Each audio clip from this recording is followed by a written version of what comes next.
क्या आपने कभी सुना है कि कोई संत अपने ही हत्यारे को बचाने के लिए खुद भूखा प्यासा जेल के बाहर खड़ा रहे? और इतना ही नहीं, वही संत एक बड़े कोर्ट केस का फैसला भी बदल दे। आज की कहानी है एक ऐसे ही महायोगी की, जिन्हें लोग कहते हैं भगवान नित्यानंद। तो अंत तक रुकिए और सुनिए इस अद्भुत गाथा को।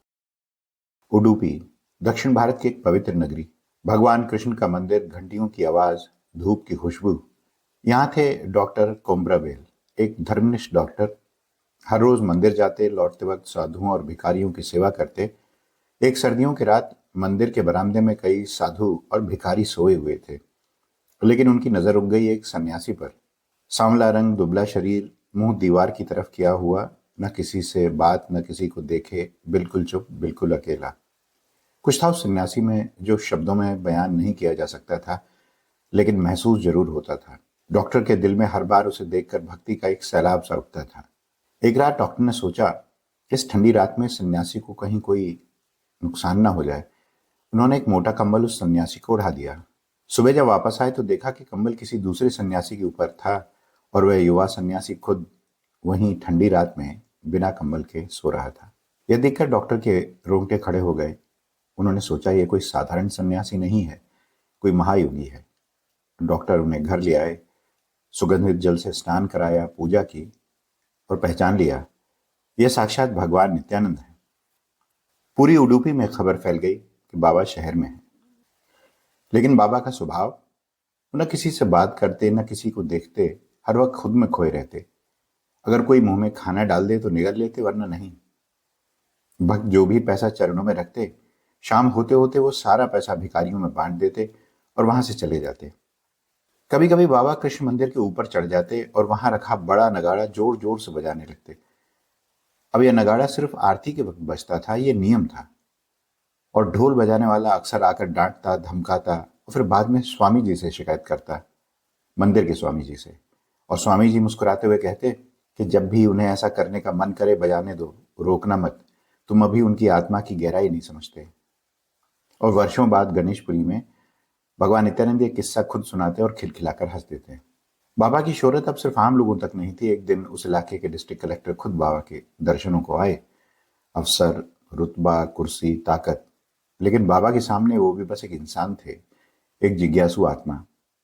उन्होंने बाबा के सामने एक इच्छा रखी, बाबा, इस इलाके में बहुत गरीब हैं, भूखे हैं। अगर आप अपने हाथों से उन्हें खाना खिलाएं तो ये मेरे लिए सबसे बड़ा पुण्य होगा। बाबा मान गए। और फिर जो दृश्य बना वो शायद उस इलाके ने पहले कभी नहीं देखा था। ट्रक के ट्रक आए, अनाज लेकर, सब्जियां लेकर, दूध लेकर, और एक लंबी कतार लगी। बूढ़े, जवान, बच्चे, अमीर, गरीब, हिंदू, मुसलमान, जात का कोई भेद नहीं, धर्म का कोई बंधन नहीं, सब एक पंक्ति में कंधे से कंधा मिलाकर। और उस कतार के बीच से भगवान नित्यानंद खुद चलते हुए आ रहे थे, मुस्कुराते हुए, अपने हाथों से परोसते हुए। और वो लोग जो खाना लेने आए थे, वो बाबा से नजरें हटा ही नहीं पा रहे थे। पेट भर रहा था खाने से, लेकिन आंखें तृप्त हो रही थीं बाबा के दर्शन से। मन में पूजा चल रही थी, आंखों में आरती हो रही थी। खाने के बाद बाबा एक अजीब से मंच पर खड़े हुए। एक मेज पर कुर्सी, कुर्सी पर एक स्टूल, और उस ऊंचाई से सरल शब्दों में बोले, भक्ति की बात, विश्वास की बात, ईश्वर से प्रेम की बात। पेट में बाबा के हाथ का परोसा हुआ खाना, कानों में बाबा के अमृत जैसे शब्द, और दिल में एक ऐसा सुकून जो शायद जिंदगी में पहले कभी नहीं मिला था। लोग घर लौटे, लेकिन अब वो पहले जैसे लोग नहीं रहे। अब आते हैं उस घटना पर। बाबा की शोहरत चूंकि चारों तरफ फैल चुकी थी, दर्शन के लिए दूर दूर से लोग आते थे। ऐसे में कटपड़ी के एक धनवान व्यापारी के तीन बेटे बाबा के साथ रहने लगे और बाबा की भक्ति में डूब गए। उनके पिता को बहुत क्रोध आया, यह सन्यासी मेरे बेटों का भविष्य बर्बाद कर देगा। तो उसने एक मापला, यानी केरल के एक मछुआरे को पैसा देकर भेजा, और उसका काम था बाबा की हत्या करवाना।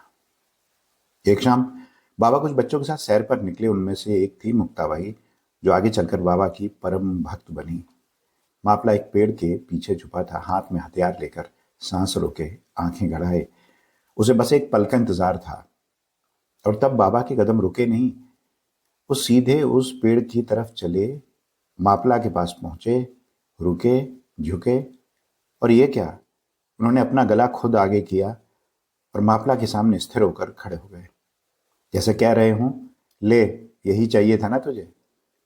और मापला ने भी हाथ उठाया, लेकिन उसका हाथ वहीं रुक गया, हिला नहीं, नीचे नहीं आया। ऐसा दर्द हुआ उसे, इतना तीव्र, इतना असहनीय कि वो चीखते हुए जमीन पर गिर पड़ा। मुक्ताबाई ये सब देख रही थी, सांसें रोककर। भीड़ जमा हो गई, इंस्पेक्टर आया, मापला गिरफ्तार हो गया। सोचिए एक पल, जिसे मरने का डर नहीं, जो मौत के सामने भी निश्चल खड़ा रहे, वो इंसान है या कुछ और?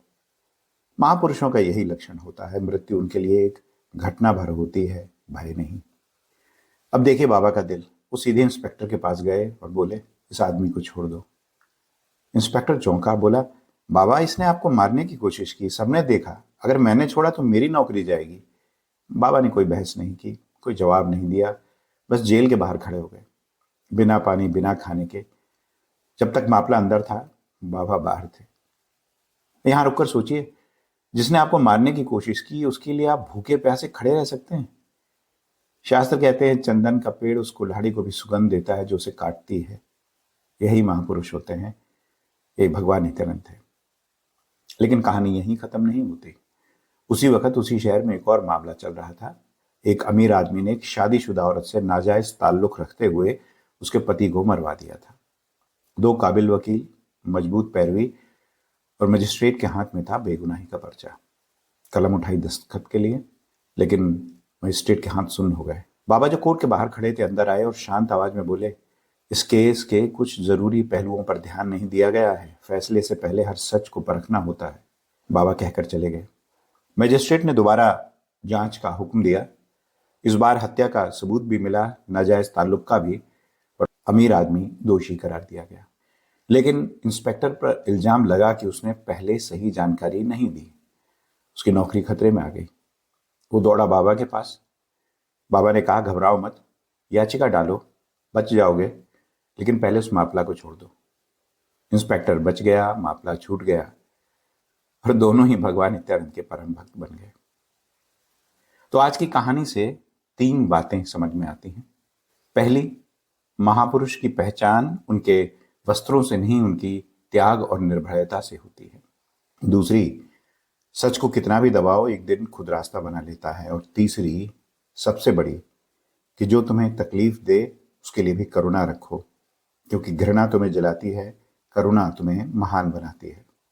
अद्भुत ज्ञान गाथा के साथ हम मिलते रहेंगे।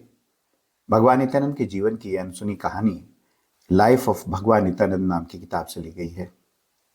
अगर ये कहानी आपके दिल को छू गई हो तो लाइक करें, शेयर करें, क्योंकि कुछ बातें सिर्फ अपने तक रखने के लिए नहीं होती। और सब्सक्राइब जरूर करें, क्योंकि भगवान नित्यानंद की और भी अनगिनत कहानी आपका इंतजार कर रही हैं। सद्गुरुनाथ महाराज की जय।